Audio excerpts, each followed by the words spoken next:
para, de novo, conversar no direito previdenciário e as atualizações, novidades, tudo relativo ao tema.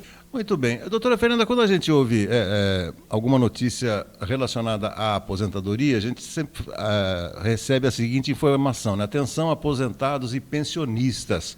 Gostaria que a senhora falasse um pouco hoje sobre os pensionistas. Quem são eles? Tá, vamos lá, boa pergunta. O tema pensão por morte, já vou responder aqui a sua pergunta em um segundo. O tema pensão por morte, ele é interessante de ser falado. Por quê? Porque tem muitos desdobramentos, muitos detalhezinhos que de uma parte dá para ir explicando e deixando isso de uma forma um pouquinho mais aprofundada. Então, tem informações que são legais, são interessantes de trazer para as pessoas. E por isso o tema pensão por morte, ele dá para ir desdobrando um pouquinho mais do que às vezes um tema mais enxuto. Mas vamos lá, respondendo a pergunta, quem são os beneficiários da pensão por morte? Quem tem direito à pensão por morte são os dependentes. Quais dependentes que têm direito de receber, de solicitar o benefício de pensão por morte?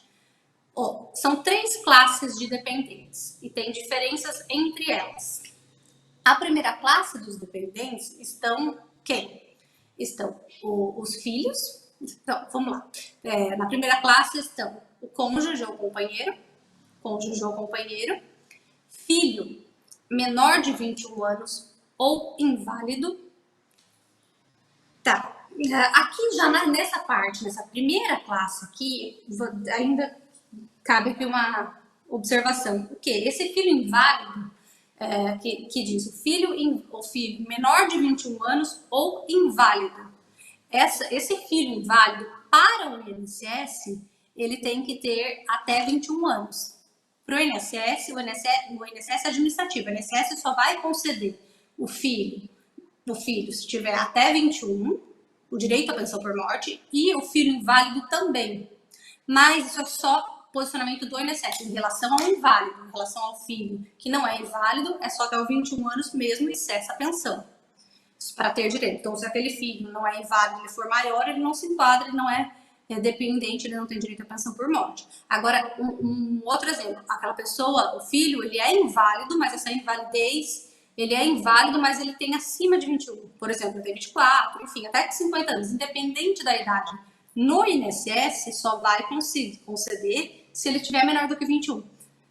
Se ele tiver menos do que 21, mesmo inválido. Mas aqui tem uma alternativa, a justiça concede. Aí é o caso típico, por isso que aqui voltando lá no início, bem na introdução, que da própria pensão, da pensão por morte, tem vários detalhezinhos que dá para ir conversando sobre vários pontos dela.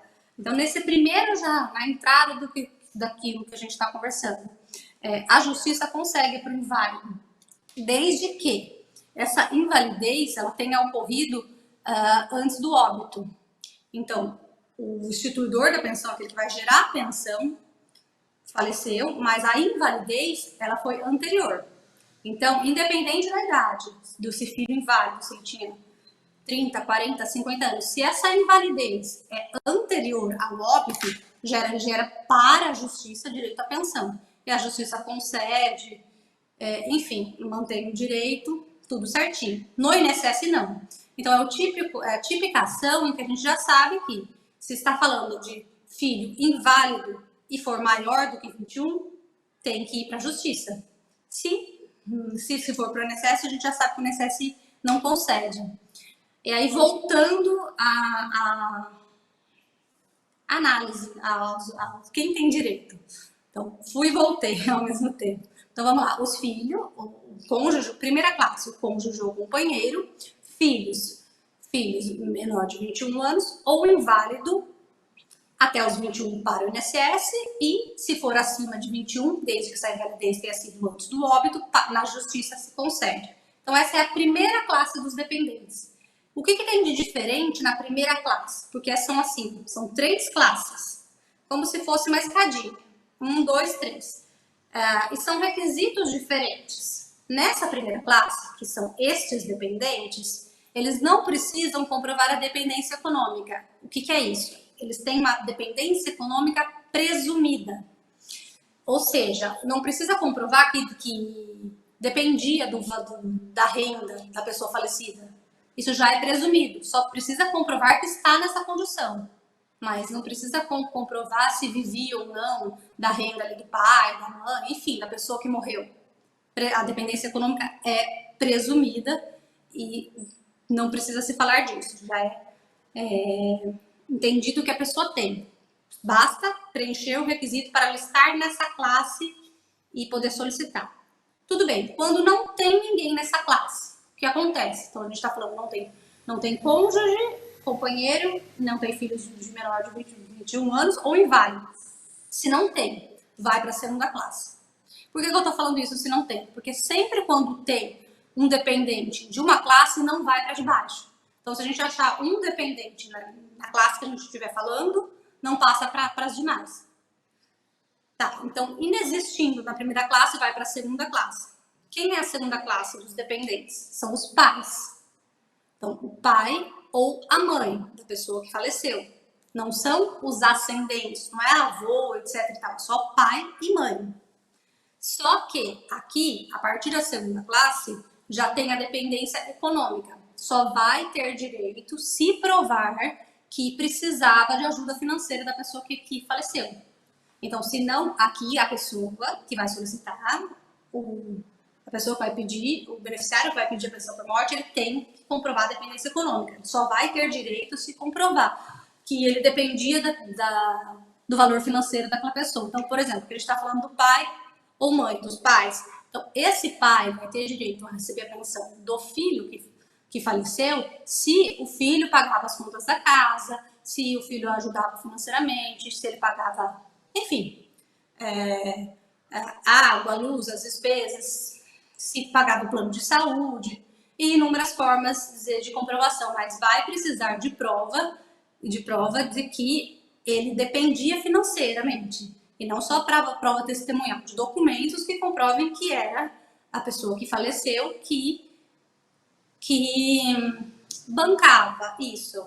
Não precisa ser exclusivamente tudo em razão da ajuda da pessoa que faleceu, mas precisa ter uma dependência econômica sim. Então na segunda classe a gente está falando dos pais, porém aqui precisa comprovar a dependência econômica. Se não tem os pais, aí é a mesma coisa, mesma lógica. Sempre quando não tem de uma classe, vai para a classe de baixo. Se não tem a terceira classe são os irmãos. Os irmãos também precisam comprovar a dependência econômica. Para ter o irmão ter o direito de receber a pensão, ele só pode se ele comprovar que ele dependia economicamente da pessoa falecida. Então tem a dependência econômica e também tem esse requisito da idade com aquela observação. Qual? O requisito da idade, o irmão até os 21 anos de idade ou inválido. Lembrando que inválido para o INSS sempre até os 21. Para a Justiça, inválido após os 21, também se a invalidez ocorreu antes do óbito. Então, esse é o resumo dos dependentes. São essas três classes. Quando se tem uma classe, quando se encontra um dependente em uma classe, não vai para as demais. A única classe que não precisa de dependência econômica é a primeira classe.